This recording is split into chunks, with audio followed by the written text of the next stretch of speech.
so first things first, we're going to go ahead and install the Edge CTS3 monitor.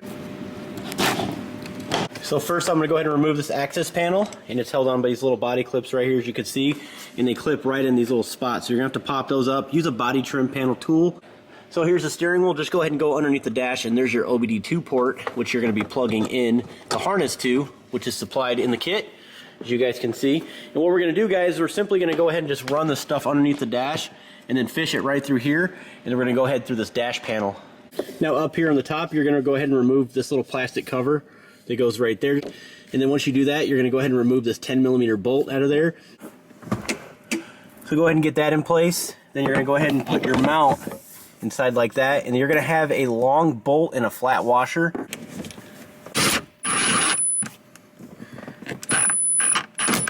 Go ahead and take your monitor. As you can tell right on the back, just locate the two little holes that slide these two fittings right into them. That's what's going to secure that in place.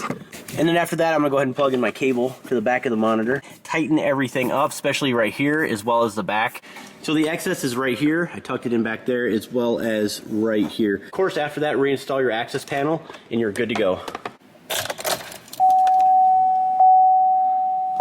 In order to change your parameters, all you gotta do is just double click on the one that you want to change.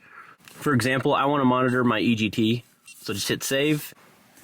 And there you go, you have your EGT. So this is what I like to monitor: engine speed, boost right here, transmission fluid temperature, runtime. That's always a big thing for me, especially when I'm on a long trip.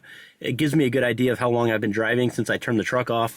Engine coolant temp, DPF status, intake air temperature, exhaust gas temperature, which is always important, especially when you're pulling a trailer. As you can tell, there's way more parameters you can monitor on this right here versus the first one. You can read and erase trouble codes. This is a huge plus if you have a DPF, because you can actually manually regen your diesel. That's kind of neat. Just wanted to show you how useful these Edge monitors are. But now that we have that done, let's go ahead and install the Pulsar. Okay, so first we're going to go ahead and locate our ECM, which is this guy right here. But what we're going to do is disconnect these connectors right here to the ECM before we remove it. So that you can see you have these little locking tabs, but basically push down with your thumb and at the same time just pull up. So that's how you do that. And then when you're done, just go ahead and slide this all back in place and lock that in.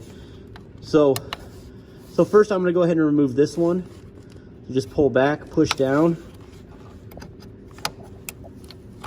pull back, just like that. So that's your first one, blue connector. So once you've removed the blue connector in the center one, we're going to go ahead and locate that 10mm bolt. There's only one. After that, as you can see, we have free movement in order to remove the rest of the ECM, so we can get that third connector unclipped back here. All right, so once you've slidden this out, you're going to have this last connector to disconnect. So again, you're going to want to push down on that, pull back. Of course, push that tab down while you're pulling back. All right, so now that we have the computer out of the truck, we're going to go ahead and plug in our Pulsar. We have a smaller connection and a larger connection. Just make sure once you plug this thing in that it's oriented exactly where it needs to be placed, because you don't want to bend any pins or connectors. So we're going to go ahead and put this on right now. Okay, so next we're going to go ahead and install our brackets so this thing doesn't move away from the actual computer. Flip it upside down. Go ahead and take the smaller bracket. And then in the kit included, you're going to have 4 little screws. So you're going to go ahead and just secure this in with screws. So now that I'm done screwing this down, we're going to go ahead and take this bracket, the bigger one, line it up, and then go ahead and just screw it in just like the bottom one. So if you're watching this video for reference, the bigger bracket's going to be facing towards the top where you see the word Pulsar. So once we're done with that, guys, we're going to go ahead and put it back in the truck. All right, so next we're going to go ahead and reinstall it. Of course, the bigger connector right here, we're going to go ahead and plug it in right now. Go ahead and pull back on this hose and start fishing it all the way down so you get right below the power steering pump.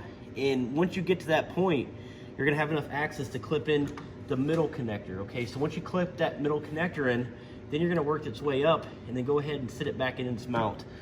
And then we'll go ahead and put the 2 10mm bolts on the top. And then after that, of course, we're going to plug in the blue connector, and then we should be good to go here. Okay, so we're done for the install. One thing I didn't mention was these little clips right here that need to be inserted right inside that bracket that we installed. But that's where the nut, bolt, washer, and lock washer is going to be installed, as well as this side. But overall, guys, not too bad. Not going to lie, though, that was kind of a pain trying to get it in there correctly. without, you know, pinching anything like these big wiring connectors and such. But really not a bad job. It's not too crazy. Anyone can do this. What I do love about the Pulsar is the fact that it's hidden. You can't even really see it.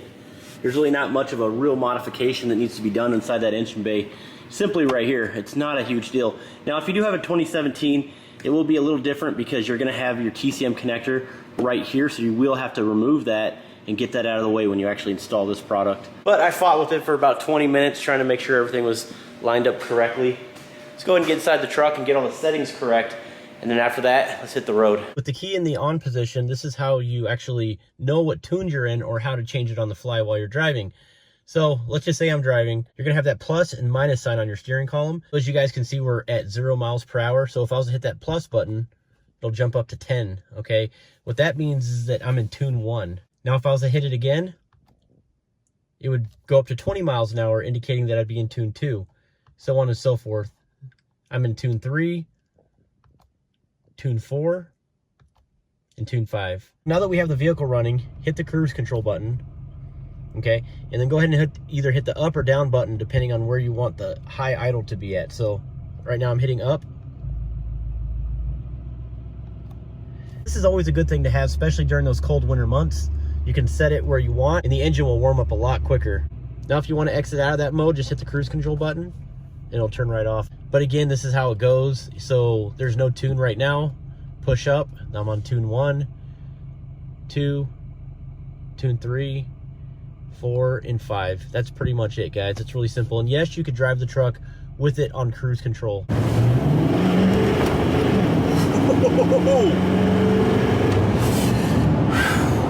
This is addicting, guys. I need to stop. All right, we're doing tow mode again.